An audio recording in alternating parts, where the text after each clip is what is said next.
Et si une IA pouvait nous aider à mieux nous comprendre? Bienvenue dans Comment puis-je vous aider? Un podcast à 3 voix avec un ou une expert, moi-même et ChatGPT en invité miroir neutre. On parle de tout ce qui nous relie aux autres, à soi-même et au monde, en tissant un lien sensible avec la technologie.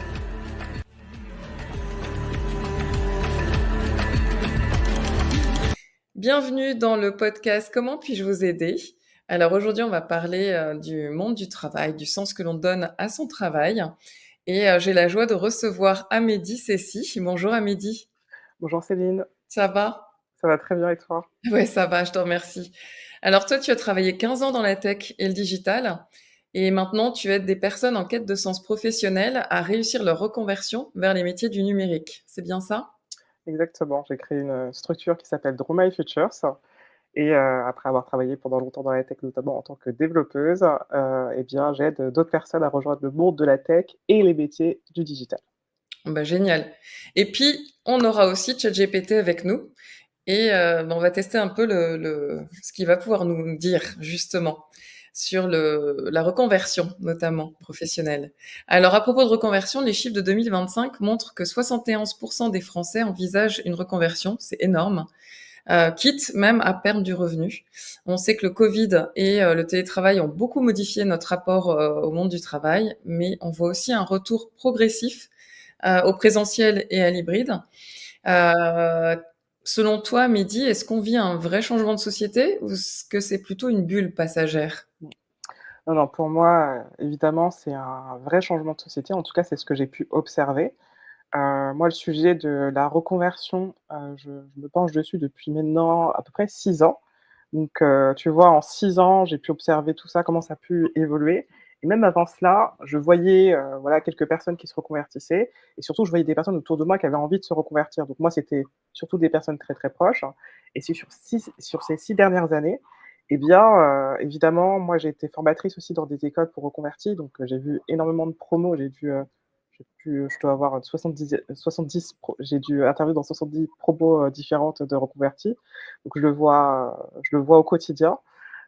Beaucoup de personnes, font appel à moi, me posent des questions, demandent des conseils et en plus de ça, quand on regarde les chiffres, comme tu les as très bien dit, c'est une tendance de fond, mais parce que ça vient de beaucoup de choses. On va en parler un petit peu tout à l'heure, mais c'est vrai que le covid a eu un impact très, très fort et puis la structure, des métiers, la longévité des carrières a beaucoup changé aussi. Les générations sont aussi un petit peu nouvelles, donc on a envie d'autres choses par rapport aux générations d'avant. Ce qui fait que c'est une tendance de fond qui est présente et que, pour moi, c'est important de prendre en considération et de bien comprendre pour aussi se projeter sur sa propre carrière. Ouais, tout à fait. D'ailleurs, on parle, on entend souvent quête de sens, VS quête d'impact. Et aujourd'hui, bah, tu accompagnes beaucoup de sens en quête de sens professionnel, justement. Et quelles sont, selon toi, les motivations profondes qui poussent les gens à tout remettre en question? Est-ce que c'est la même chose ou est-ce que c'est deux démarches différentes? Et comment est-ce que tu peux les aider à clarifier ce qu'ils cherchent vraiment?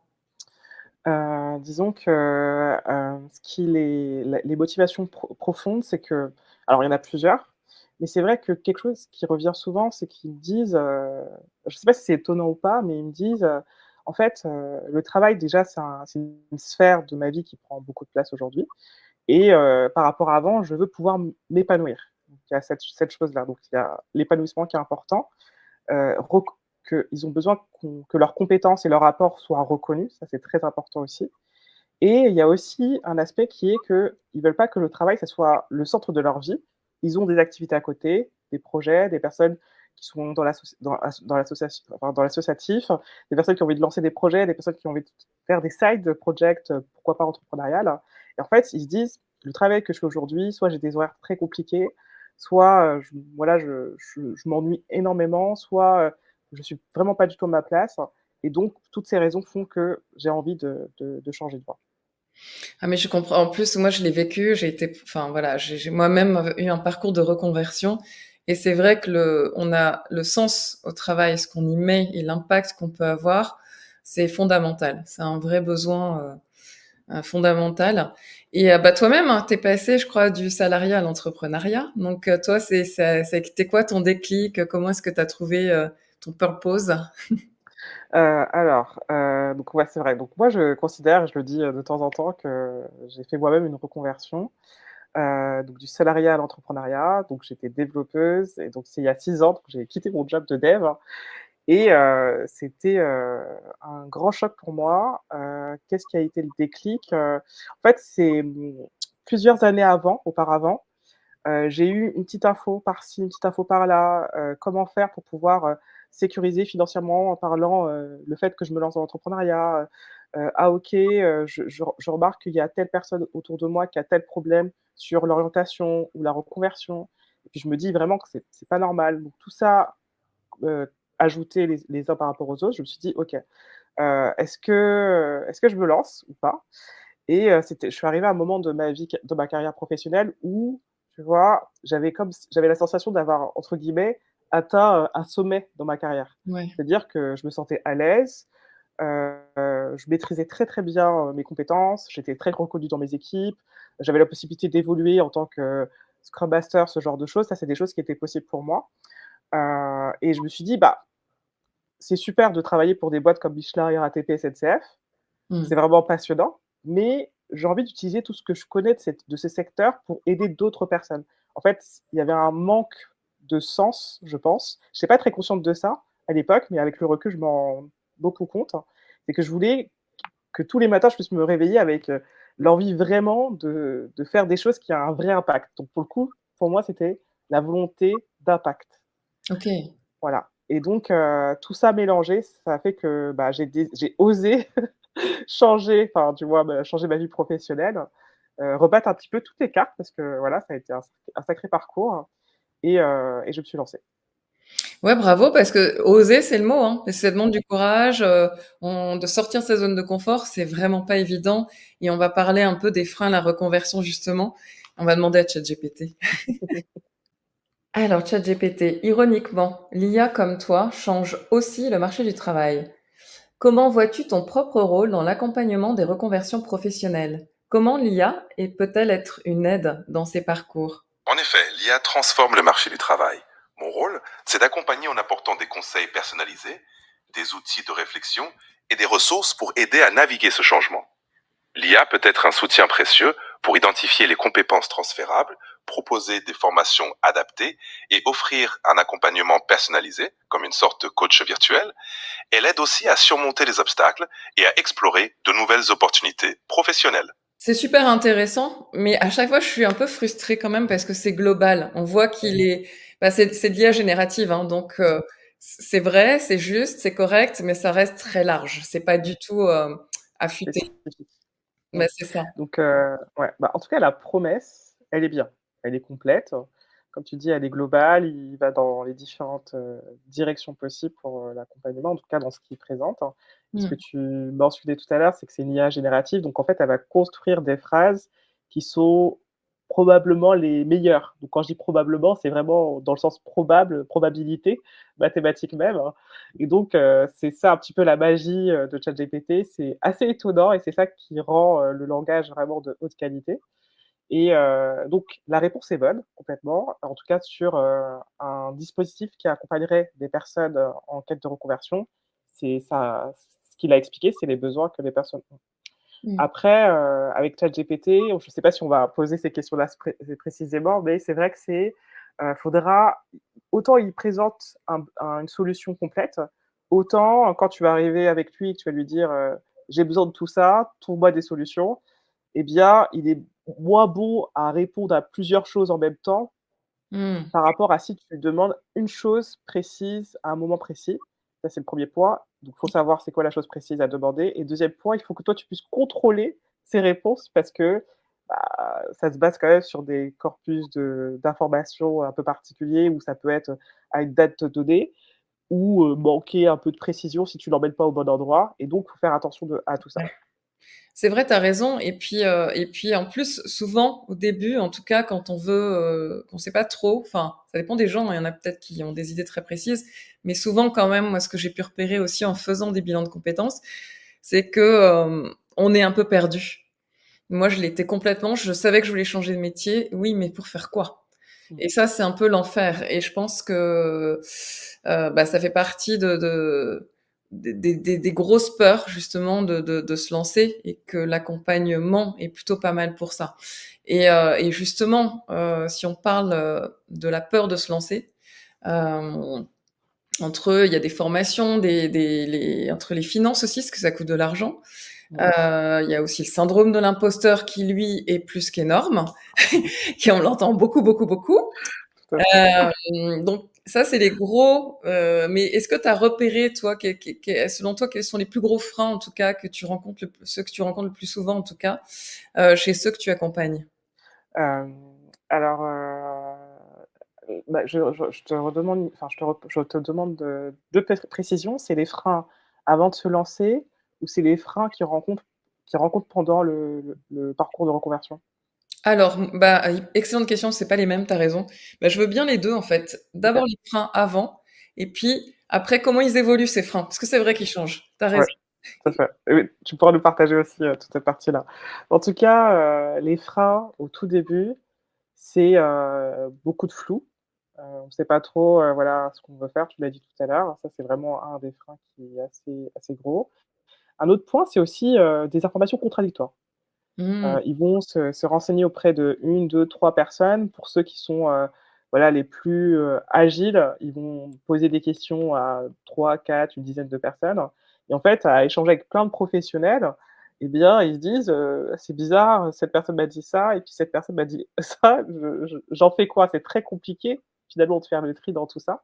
Donc parfois, ça génère plus de flou, Mmh. plus, de stress, plus d'incompréhension et le troisième point que je dirais, c'est, enfin pour ces personnes qui posent des questions à d'autres personnes, c'est le syndrome de l'expert. Je ne sais pas si tu connais ce terme? C'est, le fait Non. de parler avec OK, c'est parler avec quelqu'un et en fait, donc je vais faire un truc assez facile. Tu parles à un développeur, tu vois, à un tech et en fait, les développeurs dans l'écosystème, on aime énormément aider les gens. Donc c'est-à-dire qu'on va plutôt prendre le temps pour échanger, ça c'est super cool dans la communauté et c'est vrai que tu vas passer, 20 minutes, 30 minutes avec la personne, il y aura probablement 40 voire 50 des choses que tu auras pas trop compris J'imagine.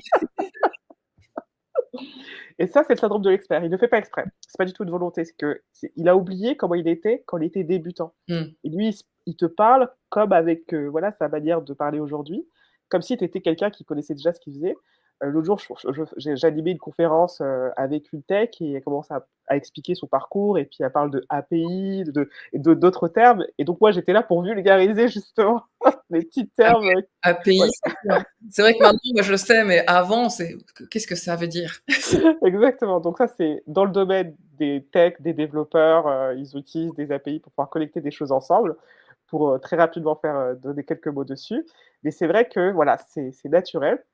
Moi-même encore, moi aussi, des fois, parfois, il y a des choses qui s'échappent, hein. Mais voilà, tout ça fait que ça rend très compliqué de savoir, dans quelle direction aller, quels est les bons métiers faits pour soi et puis il y a pas le match aussi avec, sa personnalité exacte parce que c'est juste des choses qu'on entend à droite à gauche et puis c'est Ouais, beaucoup d'opinions finalement. C'est des c'est vrai. opinions des gens, c'est pas des données factuelles, c'est pas une structure ou voilà, des étapes bien claires qui feraient que, bah, toi tu peux t'engager dans ça et tu arrives à avancer. Donc pour moi, c'est ça un petit peu les freins qu'ils rencontrent au tout début. Il y en a plein d'autres, mais voilà, déjà ça, c'est déjà pas mal, hein. Et pour les quand on est en parcours de reconversion, quels sont les freins? Donc là, c'est là que le syndrome de l'imposteur, il prend énormément de place. Le syndrome de l'imposteur, c'est C'est l'horreur, celui-là. ouais, ouais, ouais. Il est présent avant de la reconversion parce que c'est ça qui est à l'origine du fait qu'on passe pas à l'action, de se lancer. Oui, Voilà, oui, tout à voilà, fait. exactement. Mais pendant la reconversion, souvent il arrive, pendant la formation ou juste après la formation et là, c'est il fait beaucoup de dommages parce que moi, il y Ouais. a beaucoup de personnes avant que je construise vraiment le programme Draw My Futures, c'est de ça que d'ailleurs je me suis inspirée, hein, de tous les retours que j'ai pu avoir. On me disait, voilà, je sors de l'école et ça fait, 6 mois, 1 an que je trouve pas de job et quand Mmh. je creuse avec la personne, bah, la personne, elle a pas forcément fait de projet, elle a pas forcément fait un site pour montrer ce qu'elle sait faire. Elle a pas réussi à expliquer ses compétences dans son CV parce qu'en fait, le syndrome de l'imposteur, il s'immisce tellement à tous les endroits qu'elle est même pas en mesure d'aller chercher le peu qu'elle a développé, si c'est que peu et des fois, il y a des personnes, ils ont vraiment développé des compétences, Mais à cause de cette perception un peu en décalage, et ben ça crée, un mismatch et ça contribue à rendre encore plus difficile le projet de reconversion. Et après, le syndrome de l'imposteur, ça peut être aussi, lié et ça, c'est un autre problème, c'est qu'on est mal orienté, c'est pas le bon métier. Je reparle encore du métier de développeur parce que c'est le métier le plus connu dans la tech, hein. Qui Et fait donc, ouais, et donc tout le monde se dit: «Je vais aller faire ce métier-là». Ils arrivent en formation, en plein milieu de la formation, ils se rendent compte que c'est pas fait pour eux c'est et super là, tu te dur. dis: Ouais. «Waouh, que j'ai raté, en fait» et ça nourrit encore plus le syndrome de l'imposteur alors qu'il y a 800 métiers dans la tech et dans le digital. Il y a forcément un métier qui te convient et ça c'est pas, la c'était pas une mauvaise idée de se lancer dans ça. C'est juste que le choix du métier et le choix de la formation et bah, ça a un gros impact, en tout cas, sur la réussite de ton projet. Ouais, tout à fait, tout à fait et moi, je l'ai encore pour te dire. Moi, je cherche du travail, tu vois? Je suis OK. sortie de l'école il y a 1 an et en fait, le marché est, en ce moment, est un peu fermé aux juniors. Mmh. En tout cas compliqué. Moi, je suis designer UX UI, donc c'est pas développeur, mais je suis passée par dev, la case dev.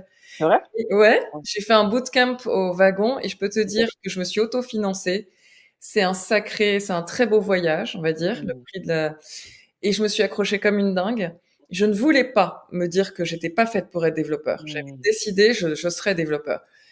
J'ai pas du tout l'esprit mathématique. Je suis plus intuitive, et cetera. J'aime, moi, j'adore quand c'est beau. Ça fonctionne Mmh. mieux, mais il faut que ce soit beau. Moi, c'est Mmh. ça qui me drive. Et ben, j'ai finalement opté pour, designer. J'ai refait une formation Mmh. et c'était pas un échec, tu vois? Là, moi, Pas je l'ai du tout. vu comme ça. Au contraire. Ouais, je me suis dit: «Bah, j'affine, en fait, mes pas» et j'étais en poste à l'époque, qui me permettait aussi de pouvoir me former, à Mmh. côté et la tech permet quand même un lifestyle et puis c'est un milieu qui est enfin, voilà, moi je regrette pas du tout un instant de m'être, orientée dans ce milieu. C'est bouillonnant, c'est génial.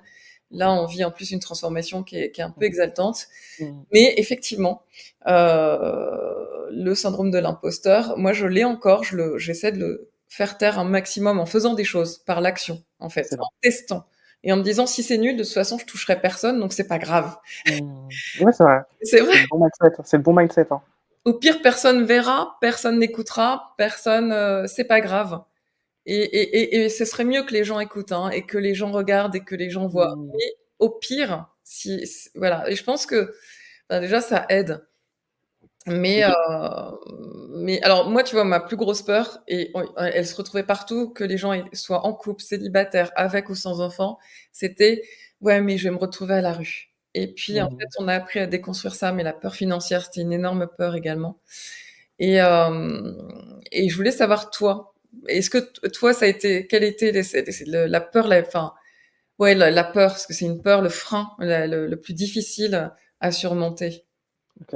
Je me permets, j'aimerais bien reprendre un point que tu dont tu as parlé, pardon, Bien à sûr. propos de la formation dev et après tu as fait une formation UX, c'est ça?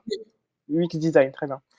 Eh bien, la manière dont tu as construit ton projet, pour moi, c'est la manière la plus pertinente. C'est-à-dire que moi, ce que je dis tout le temps aux gens, ce que je dis tout le temps aux gens, c'est que évidemment, il y a beaucoup de personnes qui vont dans le métier de dev, d'accord? Ce que je dis, c'est que même si tu es au milieu de la formation ou tu es à la fin de la formation et que tu te rends compte que c'est pas fait pour toi, l'avantage de cette formation, c'est que tu peux tout le temps le valoriser, peu importe ce que tu vas faire après. Ouais. Donc, si tu t'es trompé, voilà, si, la personne qui nous écoute, elle est dans sa formation de développeur et qu'elle se dit: «C'est pas fait pour moi», c'est ce que je vais voilà, ce que je dis tout le temps, c'est que c'est toujours valorisable. À chaque fois que tu rajoutes un parcours où il y a du dev par-dessus autre chose et Mmh. bah, d'ailleurs, je pense que c'est ce qu'on s'était dit qu'on avait échangé, sur LinkedIn la première fois qu'on avait échangé, c'est que tu peux le réinjecter. En fait, tu comprends mieux les développeurs, tu vas mieux interagir avec eux. Quand tu vas rentrer dans une boîte tech, tu vas comprendre ce qui va se passer parce que toi, tu l'as manipulé de tes mains Mais et en fait c'est vrai. toutes les personnes qui sont pas devs, mais qui travaillent avec des devs adorent les personnes qui se sont un peu, intéressées à cette compétence-là. Les employeurs adorent ça et les équipes adorent ça. Donc en fait, des fois dans les parcours de reconversion qu'on va construire avec mes clients, surtout que les bootcamps souvent c'est très, très court, ça peut être Ouais, c'est 2 ça. mois, 3 mois. c'est pas toujours suffisant. Dans certains cas, c'est suffisant, mais pas dans tous les cas. Et bah, très souvent, on fait première formation, puis deuxième formation. Et c'est pour ça que je te disais que la manière dont tu l'as construit, c'est extrêmement pertinent. Et donc moi, je me dis, j'espère que tu valorises bien ça sur ton CV. Non, je l'ai mis en tout cas. OK, très bien, très, très bien.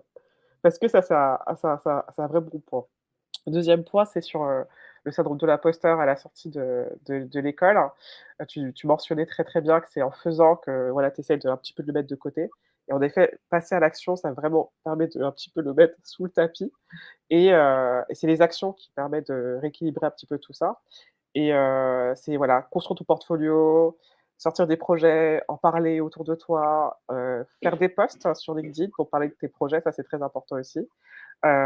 Et avancer, continuer à postuler, à faire jouer son réseau, en se disant: «OK, moi je suis là, c'est pas par hasard», surtout toi avec, le parcours que tu as, on lâche pas et on continue. À un moment ça va donner quelque chose. Ouais, puis ce que je veux dire aux gens aussi, c'est que vraiment le milieu tech pour le coup est très, très cool. Enfin, les gens sont quand même vachement accessibles. On peut demander de l'aide, on peut trouver des mentors et ces mêmes mentors un jour pourront nous aider. En tout cas, voilà, trouver, les gens sont assez quand même ouverts d'esprit, donc c'est hyper agréable aussi, quoi. Ouais, ouais, Très j'aime bien. bien quand j'ai ce genre de feedback, souvent les reconvertis, ils me partagent ce genre de feedback que j'adore. Parce que c'est vraiment ça. Parce que c'est pas tous les milieux. En Non, fait, je pense que quand on baigne dans la tech, on doit penser que c'est normal, oui. mais pas du tout. Pas du tout, du tout. Et franchement, c'est génial d'arriver dans un milieu comme ça, parce que ça fait beaucoup de bien. Mmh. Bah, souvent les personnes qui me disent ça, ils disent, donc moi mes clients, ils arrivent au moment où ils ont envie de rejoindre la tech. Ils me disent: «Ah j'ai côtoyé une équipe tech ou j'ai vu l'équipe tech dans tel service et on sent que c'est une atmosphère un petit peu différente du reste de la boîte». Souvent on me dit ça. Donc bon oui, c'est une atmosphère différente, on est d'accord, mais souvent c'est dans le bon sens du terme de les gens sont plutôt à la cool, ils vont, voilà, être dans l'échange, ils sont passionnés par, leur métier, donc c'est aussi très, enfin, c'est hyper, intéressant de parler avec de ce genre de profil. Ils se disent: «Comment je peux faire pour aussi faire partie de ce groupe?» Et voilà, la tech, recherche beaucoup de personnes. Bon, c'est pas forcément simple d'y rentrer, donc faut trouver vraiment les bons axes. C'est voilà, c'est ça moi mon métier. Mais une fois qu'on passe les premières étapes, voilà, on a accès à pas mal de choses intéressantes, en effet. Ouais, ce que tu dis est vrai parce que, enfin, c'est ce que j'entendais aussi au wagon. Bon, après, j'ai fait une école, mais en remote californienne pour l'UX UI, mais en tout cas Mmh. pour le web, enfin, j'ai fait un bootcamp et on se parlait beaucoup. Et c'est vrai que les profs en général me disaient, bah, vous verrez, le plus dur, c'est le premier. Une fois que vous Ouais. avez décroché le premier, c'est bon. Donc, il y a un premier palier à passer, mais il faut s'accrocher, quoi. Mmh mh. Exactement. Et alors justement, en parlant de s'accrocher, j'aimerais bien qu'on évoque les actions concrètes justement à mettre en place. On en parle un petit peu, mais de manière plus de ton point de vue à toi, parce qu'on parle de plus en plus de justement de reconversion 2.0, où on teste, on explore. On pivote, il y a des bilans de compétences nouvelle génération. Moi, j'en ai fait un qui n'existe plus aujourd'hui et qui m'a beaucoup servi. On parlait des bootcamps, des side projects. Est-ce que tu penses qu'on est en train d'inventer une nouvelle façon de se Reconvertir. réorienter? Est-ce que ça va devenir courant? Est-ce qu'on va en faire plusieurs? Mmh. Oui, oui, oui, définitivement.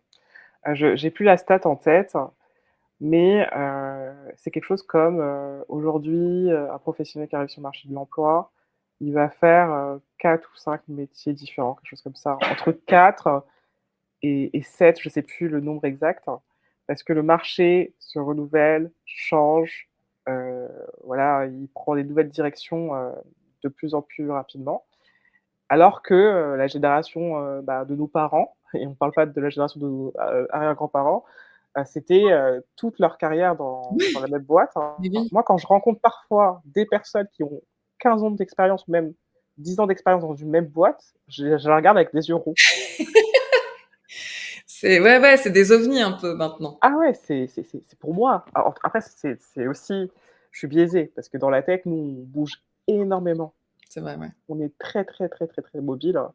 Tous les 1 an et demi, tous les 2 ans et dans la tech, c'est encore moins enfin, c'est encore moins courant les personnes qui vont rester, Mmh. plus de 6-7 ans. Moi, dans mon agence, dans ma SS2I, donc dans mon ESN, on appelle ça des ESN aujourd'hui, des ESN, donc des boîtes de consultants tech. J'y Oui. suis restée 5 ans et je faisais partie des plus anciennes, ce qui est pas si long que ça. Mais par contre, à l'intérieur, j'ai travaillé pour, vraiment beaucoup de clients différents. Donc voilà, il y a une vraie, variété et j'ai perdu le fil. On était, Non, c'était si les gens, justement, maintenant, le marché du travail a évolué, en fait. On reste plus toute sa vie dans une même boîte. non, ouais, co définitivement, c'est vraiment ça. Après, ça dépend des personnes parce que je veux pas non plus avoir un discours en disant, «Forcez-vous à changer tout le temps de métier, Oui, bien sûr. constamment». C'est une question aussi de personnalité, d'envie de changement. Moi, ce que j'observe autour de moi, c'est des personnes qui évoluent en termes de personnalité, de besoins, même en termes de revenus. Ils ont envie de vivre autre chose ou avoir une expérience professionnelle différente. Je pense souvent aux personnes qui ont envie d'avoir des carrières qui leur permettent de pouvoir être digital nomade ou de voyager et travailler en même temps, Mmh. d'être indépendant, d'être freelance, de travailler à leur compte. Enfin, voilà, il y a plein de manières de travailler finalement. Et c'est vrai que bah, ça contribue aussi à changer de métier plus qu'avant, probablement parce que c'est des manières de travailler qui sont un peu plus identifiées par rapport à avant. Et ce qu'on voit notamment sur les réseaux sociaux, et ben, ça donne envie. Et puis on se dit, ah, peut-être que si cette personne arrive à le faire, bah, pourquoi pas pour moi, Tout à fait, pourquoi pas. bien sûr. Maintenant, en fait, c'est comme si maintenant, avant, c'était pas, voilà, c'était en gravissant les échelons au sein d'une même boîte qu'on s'épanouissait professionnellement et qu'on réussissait. Maintenant, c'est comme si les gens, en fait, puis en plus avec l'AI, j'ai l'impression que ça va un peu changer, mais c'est pas, bon, moi, je suis très biaisée, mais ça va arriver petit à petit, mais les gens se construisent, en fait, leur propre écosystème, leur propre travail, en fait, Ouais, non, tu as tout à fait raison, hein. L'IA, les IA génératives là, ce qu'on vit depuis, ces 3 dernières années là, ce n'est que le début de beaucoup de changements et d'ailleurs beaucoup de personnes se posent beaucoup de questions, hein, sur les compétences et tout ça. Et c'est pour ça que ça va encore plus accélérer, c'est qu'au-delà de la tendance de fond qui est là depuis un certain temps, tu as rappelé un très gros chiffre, au tout début du podcast, eh bien on a ces révolutions numériques, tech qui, poussent encore plus fort, cette tendance et ouais, c'est quelque chose qui va être très courant. Ouais, ouais, ouais, c'est ouais. Ben, à suivre, hein, on verra ce que ça donne, hein, mais je pense que dans 5 ans, le monde du travail aura un peu évolué. Mmh. Mais bon, et comment aider les personnes à transformer une reconversion en un vrai projet viable? C'est-à-dire, voilà, que ce soit pas juste, quelque chose de provisoire, mais voilà, je veux changer de travail, j'ai cette idée et maintenant je vais m'y atteler et je vais le réaliser. Mmh. Donc oui, donc comment on part d'une idée pour qu'après ça devienne un vrai Ouais. projet qui se transforme en quelque chose de concret? Donc moi, mes recommandations sur ça, c'est que, il faut faire la différence entre, voilà, c'est quelque chose une sorte de fantasme, d'une vie professionnelle, mais en fait, on est extrêmement accroché à notre vie professionnelle actuelle. Donc ça, Mmh. c'est-à-dire qu'on aime bien, entre guillemets, «rêver» et ça, c'est très bien aussi, voilà. Mais on n'est pas vraiment prêt à abandonner, un certain nombre d'avantages qu'on va avoir dans notre vie actuelle. Ça, c'est le premier point. Ça, il faut pas non plus être dans la frustration de: «Ah, je suis pas passé à l'action», alors qu'en fait, au fond, les choses ne sont pas en place pour pouvoir sauter le pas, parce que c'est OK. un vrai changement, mine de rien. Ça, c'est le premier point. Après, le deuxième point, c'est quand on a la volonté, on trouve les solutions pour pouvoir avancer. Là, pour que ça soit un projet viable, donc c'est simple, il faudra trouver le bon métier dans un premier temps, aligné pour que ça soit un peu durable dans le temps. Quand je dis durable, c'est le type de métier et l'environnement professionnel dans lequel on va évoluer parce qu'on l'a dit tout à l'heure, ça peut changer et c'est dans la partie évolution, donc c'est un peu cohérent. Il faut trouver le bon métier ou les bons types de métiers, trouver la bonne formation et après il faut bien anticiper la partie insertion professionnelle. Pour moi, c'est vraiment les 3 clés très, très importantes. Donc pour le bon métier, faut faire une sorte de fit avec, soi, mais moi, ça, c'est ma méthode à moi, il faut faire un fit avec même sa carrière précédente. C'est-à-dire que ces personnes qui ont envie de se reconvertir, eh bien, elles ont beaucoup d'atouts, en elles et souvent quand ils ont un talent dans leur précédente carrière et bah, ce talent-là, bah, autant l'exploiter pour la suite finalement et surtout pour anticiper l'insertion professionnelle, ce sera un argument extrêmement fort face à un employeur. OK. Voilà. Donc pour moi, c'est le premier point. Donc, trouver le bon métier. Moi, c'est ma méthode à moi. Il y a des personnes qui aiment bien faire des reconversions aussi à 380, enfin, vraiment à l'opposé de Ouais. ce qu'ils sont. Mais souvent, c'est des gens qui ont testé un peu les choses de leur côté, un petit peu en sous-marin. Et en fait, c'est des choses qu'ils ont vraiment développées et aussi elles ont un talent pour cela. Donc, c'est pas que dans la sphère professionnelle, ça peut être dans la sphère personnelle, ça peut être dans les hobbies, ça peut être dans les passions, ça peut être vraiment dans plein de choses différentes. En tout cas, les rassembler toutes ces choses-là et réfléchir quel métier peut matcher avec ça. Ça, c'est le premier point pour moi. Ensuite, il faut trouver la bonne formation. Donc, la bonne formation qui est alignée avec les recherches du marché actuel. Parce que, voilà, le marché bouge tout le temps, très souvent. Et quand vous voulez rentrer dans une formation, au bout de 3 mois, 6 mois, 12 mois, on va arriver sur un marché du travail qui aura une certaine structure. Et ça, il faut faire à la fois l'étude de l'état du marché et s'assurer que la formation match. Attention, il y a plein d'organismes de formation, ils ne sont pas forcément à jour. Ouais, mais c'est ça, hein. Surtout en ce moment. Surtout en ce moment. Donc, faut être très à l'affût et c'est pas évident parce que quand on connaît pas trop aussi, Oui. c'est pas évident, mais c'est vrai que c'est un travail important à faire. Et après, donc, on rentre dans la formation et là, il faut ce que je dis souvent, c'est un peu spécial, mais je dis: «Là, pendant 3 mois, pendant 6 mois», parce que les reconvertis, en général, c'est plutôt des formations de 3 mois, Mmh. tu mets entre parenthèses tout le reste C'est vrai. et tu te concentres sur ta formation. 3 mois dans une vie, c'est rien. C'est rien et ça vaut le coup parce que ça peut tout changer. Ça change tout. Donc, Ça change tout. c'est Ça top. change tout. C'est C'est c'est très, c'est très pas des sacrifices, c'est des choix. C'est des choix. Voilà, c'est 3 mois sur une compétence que la personne en général aime, elle a envie de développer. Elle va découvrir plein de choses, hein, sur le terrain, on est d'accord, il y a pas de problème sur ça, mais qu'elle se donne tout l'espace mental Mmh. pour le faire, pour se donner la chance de se dire à la fin: «Oui, j'y vais à fond» ou «Non, je bifurque». Les 2 sont possibles. Mais au moins, il y aura pas de regret sur, le fait d'être focus dessus. Exactement. Après cela, donc soit on fait une deuxième formation, soit on réajuste la reconversion, ça peut arriver aussi.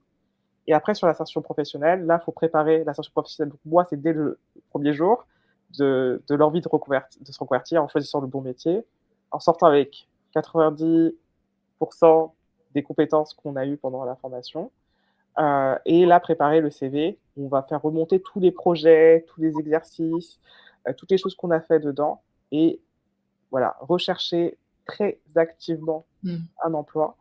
Moi, je dis très souvent, c'est, un travail, de 35 heures. C'est je peux dire vendredi, Et voire plus parce que voire plus. moi, j'y ai passé, 45-50 heures par semaine, Ouais, entre les projets, les machins, les c'est trucs. ça. Si tu rajoutes les projets, c'est plus que 35 heures. Mais voilà, ça vaut le coup. Quand on a le bon métier, le bon CV, la bonne stratégie, les bons job boards, les bons sites pour rechercher de l'emploi et qu'on arrive à bien valoriser son parcours en présentant à l'employeur, voilà, dans un package vraiment tout propre, la logique de son projet de reconversion. En 1 à 3 mois, on trouve, en général son premier job ou du moins, on obtient des entretiens pour pouvoir, avancer. Mais c'est vrai que voilà, c'est un truc assez intense pour pouvoir Mmh. réussir à s'insérer, mais c'est tous ces éléments accumulés qui font qu'on a un projet viable et là, c'est le premier job et le plus dur, comme on l'a déjà dit, c'est obtenir le premier job. Ouais, c'est ça et c'est ce que tu l'expliques bien, c'est pas juste une chose, c'est Non, un un enchaînement. ouais, c'est ça, comme un bloc, de différents blocs. Enfin Mmh. bref. Et alors j'ai envie je vais demander, tiens, un peu à ChatGPT, lui, comment il fait justement pour aider s'il est interrogé par des personnes et s'il arrive à les aider à organiser leurs idées, à passer à l'action. Alors, ChatGPT, quand des personnes viennent parler de leur reconversion, comment, en tant qu'IA, peux-tu concrètement les aider à organiser leurs idées, leurs pistes métiers et les aider à passer à l'action? Je peux aider ces femmes à structurer leurs réflexions en posant des questions clés sur leurs compétences, passions et objectifs. Je peux proposer des outils comme des plans d'action personnalisés, des listes de tâches et des suggestions de formation. En fournissant des retours constructifs et en les aidant à visualiser leurs progrès, je peux aussi leur offrir un soutien constant pour les encourager à passer à l'action. Alors là encore, c'est top. Moi, je pense qu'il peut aider à brainstormer, à Mmh, défricher un peu en amont. Mais moi, je vois tout de suite que, par exemple, au point de vue des formations, est-ce qu'il est vraiment au top du top des dernières, tu vois? Et est-ce que parce qu'il n'a pas vécu le métier. mmh, Il vient, tu vois? Donc je pense que c'est intéressant ce qu'il dit, mmh mh. mais il manque quand même l'expertise humaine. Oui et c'est là qu'on se dit: «Ouf, on est encore utile». Ouais. Non, mais figure-toi que j'ai plusieurs clients qui utilisent ChatGPT, en parallèle de l'accompagnement qu'on fait et dont un en particulier et j'ai trop aimé comment il l'utilisait. Déjà, c pour commencer, ce qui est très drôle, c'est que quand je lui ai demandé comment il a trouvé, mon site et ce que je faisais, il m'a dit et j'étais super étonné, il était dans un autre pays, dans un autre continent et il tapait dans ChatGPT, voilà: «J'ai des problématiques sur la conversion professionnelle, les métiers de la tech, je veux pouvoir bien me positionner et tout ça, nin nin» et il demande à ChatGPT de lui donner des structures qui pourraient l'aider. Donc ChatGPT lui présente donc des organismes de formation et mon site internet drawbyfutures.com. Trop bien. Donc lui, il voit ça et puis il clique dessus, il fait: «Mais qu'est-ce que c'est?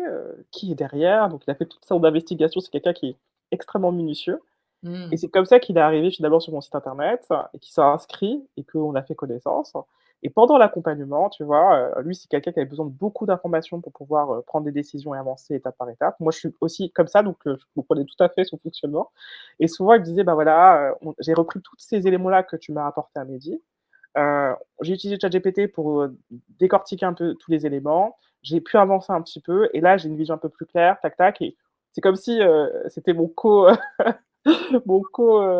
collègue qui travaillait avec moi Bah ouais. et c'était marrant parce qu'il disait, «C'est bien Mehdi, mais nous on a nos rendez-vous, tu vois, toutes les semaines Mmh. et ChatGPT je l'ai, 24 heures sur 24, même la nuit quoi». C'est Mais c'est vrai, si on angoisse ou je sais pas, un truc, mais voilà, non, mais c'est vrai, ça c'est vrai.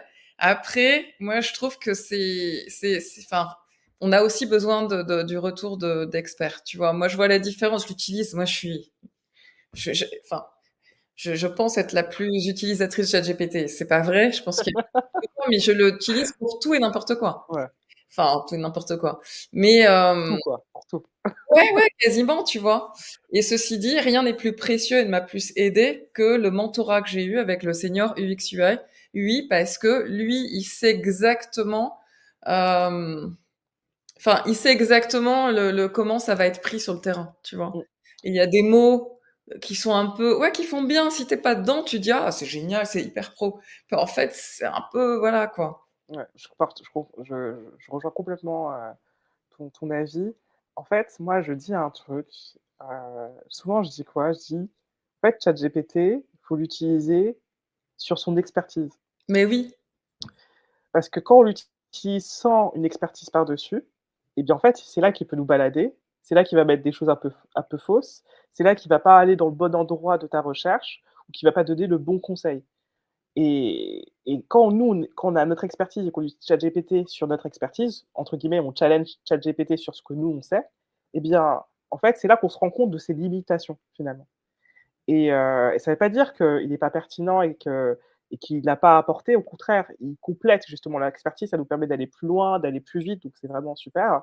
Mais avoir un expert qui travaillait avec toi, UX designer, senior, avec lequel tu pouvais échanger, que tu pouvais confronter ta vision et ben, toi, ça t'a permis de gagner du temps, de voir ce qui était essentiel, de hiérarchiser les choses, les informations et aussi, bah, te rassurer parce que c'est toi, en tant qu'humaine, qui va aller dans les équipes, et pas, en tant qu'être, d'information quoi, comme ChatGPT. exactement. Moi, je suis une fan hein, de ChatGPT. Je trouve Moi ça aussi, je suis une merveilleux. grande fan. Les LLM, c'est un côté tellement magique. Moi, j'explore ça avec passion. Je pourrais y passer la journée, voire la nuit. Moi, j'y passe la journée. Je confirme. Mais franchement, c'est extraordinaire. Mais effectivement, rien ne remplace la validation de l'humain en face parce que, enfin, de l'expert en fait, de Mmh, l'expertise humaine. Ça, mmh. c'est, tu vois, moi j'étais à une conférence hier, j'ai eu cette chance d'entendre Aurélie Jean et Serena Ivaldia, donc c'était Ah ça, trop bien, j'adore. animé par Anissé Mbida quand même, donc trois pointures. Et moi, j'étais une gamine, j'ai tout enregistré. Waouh! C'était génial. Et ce qu'Aurélie Jean a dit à un moment Mmh. donné, c'est que, par exemple, la machine à vapeur a remplacé des jobs entiers, a remplacé il a fallu, voilà, on a, parce qu'on a très très peur avec l'IA que ça remplace des métiers, mais elle expliquait que l'IA n'allait pas remplacer, que l'IA allait modifier, ce qui est différent, et que Mmh. c'était de l'humain augmenté quelque part. Il y avait une notion comme ça, mais pas de remplacement. Et moi, je pense qu'effectivement, apprendre à s'en servir, c'est apprendre à avoir un assistant, mais c'est pas nous, tu vois, il remplace pas. Donc voilà. Mais c'est intéressant tout ça quand même pour. Ouais, passionnant. Aurélie Jean qui est une chercheuse, en IA qui a travaillé, aux États-Unis, je sais plus pour quelle boîte, mais une grosse boîte. Après elle a lancé sa propre boîte, elle a écrit des super bouquins aussi sur l'IA, que je suis depuis quelque temps parce que je l'avais, croisée à un événement il y a 5 ans, je crois, quelque chose comme ça. Mmh. Et c'est trop bien et puis moi j'aime trop, découvrir, ce genre de profil, française, voilà, avec un parcours, extrêmement passionnant, et hyper intéressant et tout ce qu'elle dit, voilà, je partage totalement cette vision-là. Il faut être à l'affût. En fait, on vit dans un monde qui se transforme depuis, la nuit des temps, Mais oui, finalement. mais oui, C'est c'est la vie, ça, c'est c'est la vie. Exactement, c'est la normalité. Après, c'est vrai qu'on vit actuellement une vie professionnelle dont les transformations sont accélérées. C'est ça, en fait, le point qui est différent et donc il faut être conscient de ça et voir comment on peut raccrocher les wagons. Ça, c'est important, mais c'est normal. ouais, tout à fait et puis pas paniquer justement, ça peut être aussi une opportunité, pour, en profiter pour changer de métier aussi, tu vois? Moi, Mmh. j'en ai profité en tout cas, parce que je me suis dit, «Ça m'attire tout ça», tu vois? C'est quelque part, je sens qu'il y a quelque chose qui se passe, j'ai envie d'y aller, puis ça a l'air d'être des gens fun. Ouais, C'est le cas, c'est le cas. des réunions sans costume cravate, en étant cool, j'avoue que pizza bière, ça me va. J'achète. Ouais, ça je préfère. Les pince-fesses un peu, bandées, je trouve que c'est plus attirant en fait. Voilà. Et ben, en parlant de ça justement, je vais aborder un peu le mindset parce que ben, avoir des tips pour passer à l'action, c'est génial. Trouver la bonne formation, etc. Mais je pense que tout du long, bah, pour le syndrome de l'imposteur notamment, voilà, qui va venir un petit peu à l'improviste s'inviter, je pense que enfin, je sais pas ce que t'en penses, mais construire un mindset béton, pour moi, j'ai l'impression que c'est hyper important et de bien nourrir ce qu'on met à l'intérieur de son cerveau, de pas aller se nourrir n'importe où, de pas Mmh. écouter n'importe qui. Ouais, exactement. Non, bah, franchement, je suis trop contente que tu abordes ce sujet. C'est pas un sujet qu'on aborde, surtout de la manière dont tu l'abordes, protéger notre cerveau. C'est pour moi, personnellement et j'en parle même par rapport à mon propre parcours, sur ce switch, de développeuse à entrepreneur, c'est 50 du travail pour moi. Mmh. Ah beh, je te rejoins là-dessus. En tout cas, pour moi, ça a été le cas et protéger son cerveau de ses propres, croyances aussi, voilà, croyances limitantes, ça fait partie des freins qui contribuent à rendre plus compliqués les projets. Les personnes qui sont autour de soi, il faut que ce soit des personnes qui nous énergisent, c'est des personnes qui nous poussent. On peut avoir des personnes critiques, mais il faut que ce soit vraiment des personnes bienveillantes, qui nous laissent aussi un peu, parfois papillonner. C'est important aussi, hein, parce que c'est comme ça qu'on comprend aussi ses propres limites et comment on doit rechanger, les directions et tout ce qu'on consomme. Voilà, voilà, faut dire, on est tous, accros plus ou moins aux réseaux sociaux. Faut aussi, Ouais. faut aussi, voilà, trier ces réseaux sociaux, LinkedIn, Instagram, TikTok, peu importe sur quel réseau on est, pour que tout ce qu'on voit, tout ce qui traverse notre esprit puisse être des choses qui nous servent et qui nous cassent pas. Enfin, voilà, c'est même les informations, quoi. Par exemple, les informations, c'est tout un sujet. Il y a des chaînes où moi je m'interdis de juste les mettre parce que c'est pas possible. Faut McDo, se protéger. BFM. Voilà, tu l'as dit. Tu l'as dit. Tu peux mourir vite et déprimé, tu manges McDo, tu regardes BFM. C'est la même. Exactement. Et là, tu es sur la trajectoire là comme ça, où mine de rien, tranquillement, tu es sûr que tu vas arriver, dans une zone, très, très sombre. Ouais. Mais, voilà, le mental et pour pour ma part, j'ai dû faire un travail incroyable sur, le retravail de ce qui se passe dans ma tête, hein. Et j'ai mis en place pas mal de choses, je sais pas pour toi, mais tu vois, c'était, sur la problématique de confiance en soi pour moi. Parce qu'en Mmh. fait, moi, ma confiance était beaucoup, orientée sur, ma compétence travail Mmh et mh. donc comme j'étais, voilà, très forte en dev et bah, ça allait. Mais quand j'ai quitté mon job de dev pour être entrepreneur, où je repartais presque de zéro, et bah, j'avais plus rien et des zones, de doute intenses, hyper longues et qui m'a ralenti énormément. Ça, j'ai vécu ça, mais tellement, tellement de fois et je me suis fait accompagner pour, Mmh. travailler sur ça. J'ai mis en place un certain nombre d'actions, mais ça peut être des actions du genre, tu vois, la méditation, Mmh. des phrases que je lis, et j'écoute tous les matins. C'est voilà, bien faire attention à mon entourage aussi et aussi, comment dire? C'est presque, informer mon entourage de vraiment ce qui se passe, Mmh. de ce que je suis en train de traverser et les étapes que je suis en train de passer et que j'ai besoin d'un accompagnement ou enfin pas d'accompagnement, mais d'un soutien un peu particulier Bien pour sûr. qu'eux, ils m'accompagnent aussi dans cette nouvelle trajectoire et c'est tout ça qui a fait que, bah, ce travail du mental a eu un gros impact aujourd'hui et c'est aujourd'hui que je me suis débarrassée de beaucoup et encore, il me reste encore beaucoup de travail, de boulets que j'avais. Tu as dit quoi? C'est un travail d'une vie, c'est C'est ce que je me suis dit que tu disais. Tout à fait.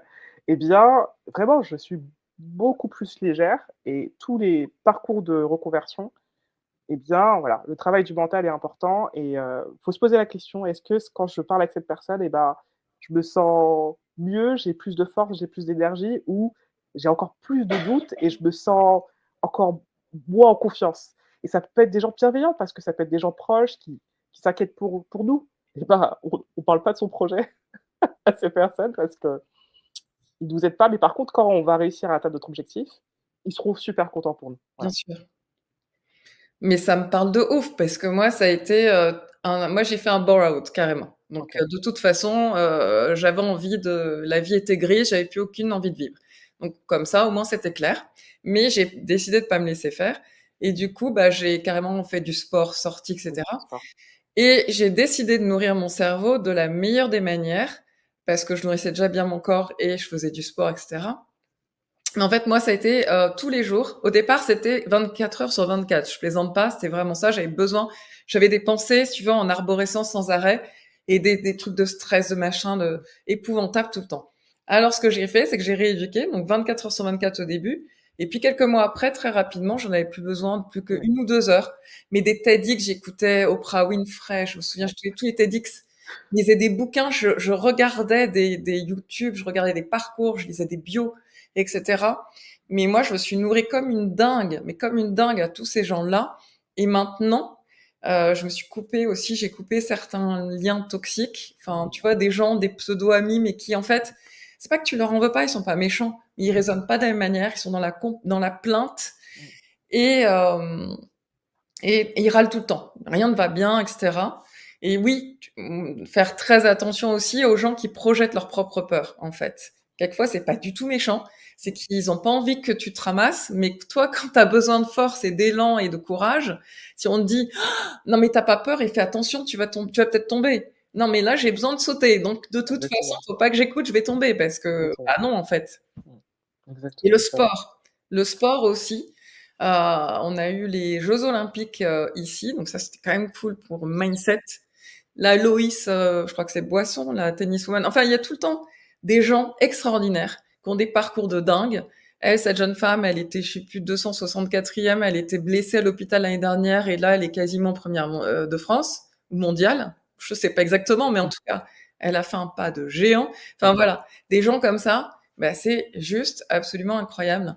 Donc moi, je suis contente que tu en aies parlé parce que je pense que on n'est pas obligé de faire tous un bore-out, mais on parle beaucoup, j'en parle non pas pour en parler, mais parce qu'il y a, moi j'ai entendu beaucoup de gens qui faisaient des burn-out et qui changeaient Mmh. aussi à cause de ça. Mmh. Ils s'étaient Tout à retrouvés en burn-out, donc je pense que c'est un vrai sujet. fait, dans le sujet de la reconversion professionnelle, j'ai plusieurs personnes qui me disent en effet qu'un an auparavant, en fait, alors je j'ai pas les chiffres exacts, mais j'ai l'impression qu'en plein burn-out, en tout cas moi des clients qui viennent travailler avec moi, c'est pas à ce moment-là qu'ils viennent travailler avec moi. Parce qu'il y a, bah, une période où il faut qu'ils prennent soin d'eux, qu'il faut qu'ils guérissent parce que voilà, Ouais, tout à fait, bien très sûr. impactant. Donc c'est souvent 1 an auparavant ou 2 ans auparavant, ça se passe comme ça. Ou sinon, c'est des personnes qui me disent: «Je frôle» ou «Je suis plutôt en bore-out» comme ce que tu dis.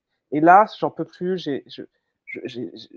ça manque d'impact, je sais pas ce que je fais au travail. En fait, je sais pas ce que je fais aujourd'hui.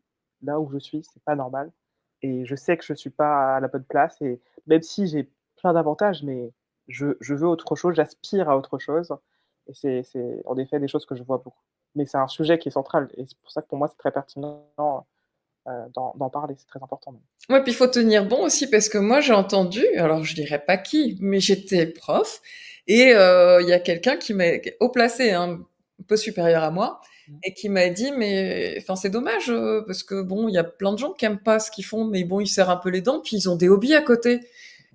Et moi, je lui ai dit, mais non, en fait, c'est pas ça. Et à la fin, je l'ai quasiment coachée. Parce qu'elle me disait, ouais, mais moi, j'ai un peu peur. Je pense aussi à changer, mais j'ai un peu peur. Donc, et je lui ai appris, je lui ai dit, non, il faut pas écouter sa peur. Non, après, ça m'amusait, en fait, parce que, Ouais. en fait, en vrai, moi, c'était un peu flippant dans le milieu où j'étais, mais il y avait beaucoup, beaucoup, beaucoup de gens qui ne rêvaient que d'une chose, c'était de changer, mais qui n'étaient pas prêts à assumer toutes les conséquences d'un changement. C'est-à-dire aussi un peu de sacrifice à court terme. Oui, c'est en fait, ils ont justement cette perception où que les sacrifices vont être beaucoup trop énormes.